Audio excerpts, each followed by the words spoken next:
Isu yang berkaitan yang saya cadang untuk bercakap pada kali ini ialah berkaitan dengan perintah nafkah yang telah dikeluarkan kepada bapa-bapa dan juga suami-suami. Tuan-tuan dan puan yang dikasihi sekalian, seperti mana yang telah saya jelaskan tadi, bahawa apa yang kita cuba nak pertahankan dan kita hendak lihat ialah kepada kebajikan anak-anak tersebut.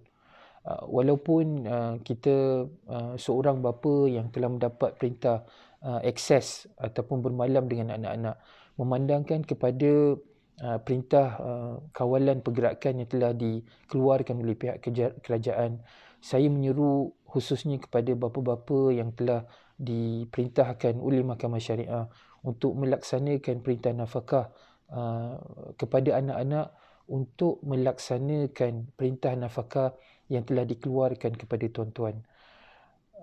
Isu yang sama juga dan asas yang sama juga saya sebut di sini, bahawa kebajikan anak-anak perlu dipastikan. InsyaAllah dengan kepatuhan tuan-tuan terhadap perintah yang dikeluarkan oleh Mahkamah Syariah tersebut, walaupun dalam tempoh perintah kawalan pergerakan ini, Allah akan buka rezeki yang seluas-luasnya kepada tuan-tuan yang melaksanakan perintah tersebut. Allah SWT sebut, وَمَنْ يَتَّقِ اللَّهَ يَجْعَلْ لَهُ مَخْرَجًا وَيَرْزُقْهُ مِنْ حَيْثُ لَا يَحْتَسِبُ. Barang siapa yang bertakwa kepada Allah SWT, nescaya Allah akan buka rezeki yang seluas-luasnya kepada mereka. Ketakwaan ini tuan-tuan dan tuan-tuan termasuklah juga pematuhan kita, pematuhan tuan-tuan kepada perintah Mahkamah Syariah ini adalah sebahagian daripada lambang ketakwaan kita kepada Allah SWT. Kecintaan dan kita untuk memastikan anak-anak kita dalam tempoh perintah kawalan pergerakan ini mendapat haknya, mendapat kebajikannya benar-benar terjamin dengan cara kita melaksanakan perintah nafkah tersebut. Tuan-tuan tidak perlu untuk secara fizikal untuk menyerahkan duit tersebut. Kita ada online, perbankan secara online. Banyak cara lain yang kita boleh laksanakan tanpa penyerahan secara fizikal duit nafkah tersebut kepada bekas isteri dan juga yang menjaga anak-anak. Banyakkan cara dan pelaksanaan itu. Suka tuan-tuan saya menyebut bagaimana Nabi Allah Yaqub mengajar anak-anaknya bila baginda menyebut kepada anak-anaknya, ya bunayya la tadkhulu min babin wahidin wadkhulu min abwabin mutafarriqah. Wahai anak-anakku, janganlah kamu masuk pada satu-satu pintu, tetapi masuklah dalam pintu yang pelbagai. Jadi maknanya Nabi Allah Yaqub mengajar kepada kita ini tuan-tuan, maknanya dalam konteks perintah nafkah yang dikeluarkan kepada kita. Kalau sebelum daripada ini, perintah-perintah ini kita buat dengan cara kita keluar dan memberikan sejumlah wang tunai kepada anak ataupun bekas isteri untuk diserahkan kepada anak-anak tadi. Tetapi kita boleh gunakan pelbagai-pelbagai cara-cara yang lain yang seperti mana yang diajar, seperti mana yang ada dalam konteks semasa ini, untuk kita buat penyerahan jumlah nafkah tadi yang telah diperintahkan oleh Mahkamah Syariah kepada tuan-tuan. InsyaAllah dengan cara pelaksanaan ini dan keikhlasan yang tuan-tuan dan tunjukkan untuk sebagai seorang bapa untuk melaksanakan perintah nafkah tadi itu kepada anak-anak demi menjaga kebajikan anak-anak tadi, insya-Allah saya percaya dan saya doakan agar tuan-tuan diberikan rahmat sebagai bapa apabila melaksanakan tanggungjawab tersebut. InsyaAllah Allah akan buka rezeki yang seluas-luasnya kepada tuan-tuan dan memberi jaminan kemaslahatan dan juga kebajikan kehidupan tuan-tuan apabila tuan-tuan dengan rela hati dan dengan sukarela melaksanakan perintah nafkah yang dikeluarkan oleh hakim-hakim Mahkamah Syariah di seluruh negara. Nah, tuan-tuan dan puan, saya seru kepada tuan-tuan dalam pertemuan kita dalam video ini, untuk saya seru kepada tuan-tuan untuk melaksanakan perintah nafkah yang telah dikeluarkan oleh Mahkamah Syariah, dan semoga dengan pematuhan kepada perintah tersebut, walaupun anak-anak tidak bersama dengan tuan-tuan, tetapi tuan-tuan berikan nafkah demi menjaga kebajikan anak-anak, kemaslahatan anak-anak, supaya mereka ini mendapat makanan dan minuman yang mencukupi dalam tempoh perintah kawalan pergerakan ini, insya-Allah.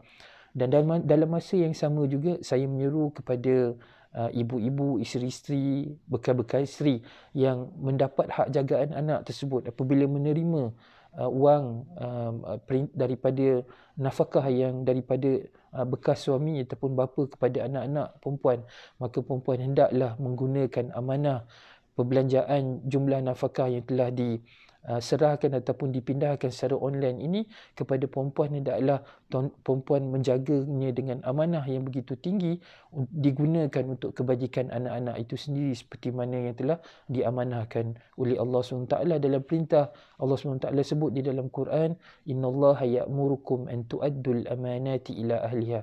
Sesungguhnya Allah menyeru kamu untuk memberikan amanah kepada ahlinya. Maknanya dalam konteks ini, apabila bapa-bapa tadi telah menyerahkan ataupun memindahkan wang nafkah tadi itu melalui perbankan online, maka perempuan hendaklah melaksanakan amanah tersebut dengan menyerahkan wang jumlah nafkah tadi itu semata-mata untuk kebaikan anak-anak. InsyaAllah dengan inilah yang disebut sebagai tanggungjawab bersama, inilah yang disebut sebagai prinsip ta'awun yang mana Allah SWT sebut di dalam Quran, yang perlu dijalankan oleh seorang bapa dan seorang isteri.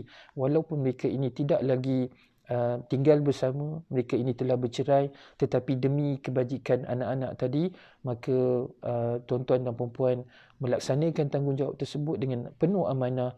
Dan apabila anak-anak tadi itu dapat dijaga dengan baik dalam tempoh perintah kawalan pergerakan ini, maka kejayaan tidak lain dan tidak bukan adalah kepada tuan-tuan dan puan-puan. Dan ini yang saya ulang balik apa yang Allah SWT sebut di dalam Al-Quran, wa man yattaqillah, barang siapa yang bertakwa kepada Allah, yaj'al lahu makhraja, Allah akan buka rezekinya masing-masing dengan seluas-luasnya, wa yarzuqhu min haitsu la yahtasib, dan Allah berikan rezeki kepada mereka daripada pelbagai sudut, daripada pelbagai ruang dan juga peluang yang kita tidak sangka-sangka.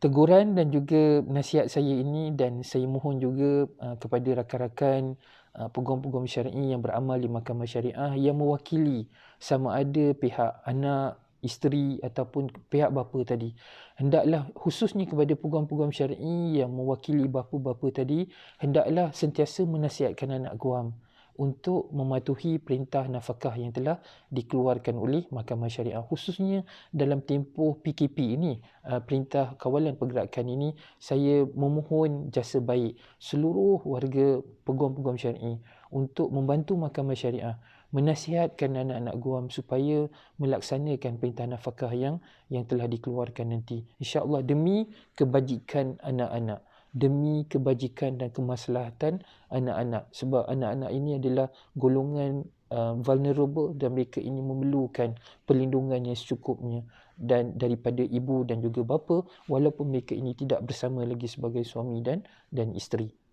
Setakat ini dulu tuan-tuan dan puan-puan. Semoga saya doakan semoga tuan-tuan dan puan-puan dirahmati dan diberkati Allah SWT, dan insya-Allah kita akan jumpa di lain masa pada tajuk yang berlainan, sebagai nasihat dan panduan yang saya berikan kepada tuan-tuan dan puan-puan, sama ada pihak-pihak yang berurusan dengan Mahkamah Syariah dan juga peguam syar'i yang mewakili pihak-pihak di mahkamah-mahkamah syariah di seluruh negara.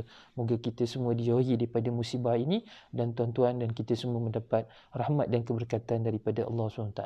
Wabillahi taufiq wal hidayah. Wassalamualaikum warahmatullahi taala wabarakatuh.